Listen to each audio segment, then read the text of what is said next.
आज आपण आलो होतो आपल्या छत्रपती शिवरायांची जन्मभूमी म्हणजेच शिवनेरी या गडावर. तर स्वागत आहे तुमचं आपल्या या छोट्याशा ब्लॉगमध्ये. आपला ब्लॉग सुरू होतो गडाच्या महादरवाजाकडून. महादरवाजा बघून आणखी 3 दरवाजे ओलांडून आपण येऊन पोचलो गडाचा 5वा दरवाजा म्हणजेच हत्ती दरवाजाकडे. हत्ती दरवाजातून थेट आपण गडाच्या शिवाई देवीच्या मंदिराकडे वळलो. आणि छत्रपती शिवरायांचे नावसुद्धा जिजाऊ मातेंनी शिवाई देवीच्या नावावरूनच ठेवले होते. शिवाई देवीचे दर्शन घेतल्यानंतर आपण थेट वळलो महाराजांच्या दर्शनासाठी. शिवाई देवीचे दर्शन घेऊन आपण आणखी गडावरील 2 दरवाजे ओलांडले आणि त्यानंतर आपण येऊन पोचलो गडाच्या धान्य कोठाराकडे. 1 जानेवारी 2026 म्हणजे कॅलेंडरनुसार वर्षाचा पहिला दिवस. तसा आपल्या मराठी माणसाचा पहिला दिवस येतो तो म्हणजे गुढीपाडवाचा, जिथून आपलं नवीन वर्ष सुरू होते. पण आज 1 जानेवारी 2026 असून गडावर छत्रपती शिवाजी महाराजांच्या दर्शनासाठी एवढे लोक आले आहे की ते पाहून खरंच मनाला एक वेगळाच आनंद येत आहे. काय त्याच्याबद्दल काय बोलावं तेच समजत नाही आहे. म्हणजे लहान लहान मुलं समजा त्यांच्या आईवडिलांसोबत येत आहे, त्याच्यानंतर आजी आजोबा, त्याच्यानंतर आम्ही शाळेच्या ट्रिप पण पाहिल्या की जे गडावर महाराजांच्या दर्शनासाठी आले आहेत. तर खरंच म्हणजे एवढं चांगलं वाटते का नाही, जेव्हा वर्षाच्या पहिल्या दिवशी तुम्ही महाराजांच्या दर्शनासाठी येता आणि ते पण गडावर आल्यानंतर तुम्ही तुमच्या लहान मुलांना वगैरे पण घेऊन येता, जेणेकरून आपली जी पुढची पिढी आहे त्यांना पण महाराजांबद्दल माहिती पडणार.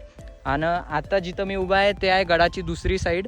माझ्या मागच्या बाजूला तिथं तुम्ही बघू शकता, तिथं आहे छत्रपती शिवाजी महाराजांचं जन्मस्थान, जिथं महाराजांचा जन्म झाला होता. आणि आता आपण त्याच ठिकाणी जाणार आहोत.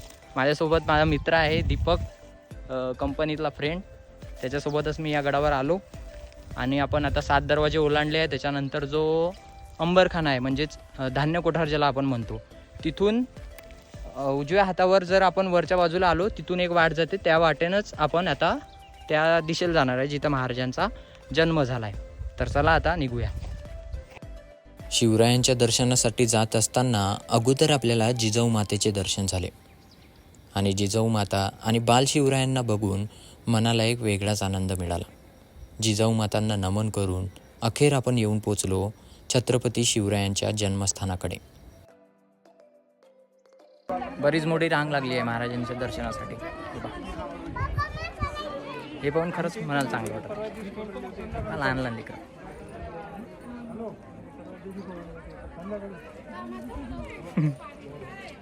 आणि थोडाच वेळ रांगेत थांबल्यानंतर अखेर ती वेळ आली ज्या वेळेस छत्रपती शिवरायांचे दर्शन आपणास झाले.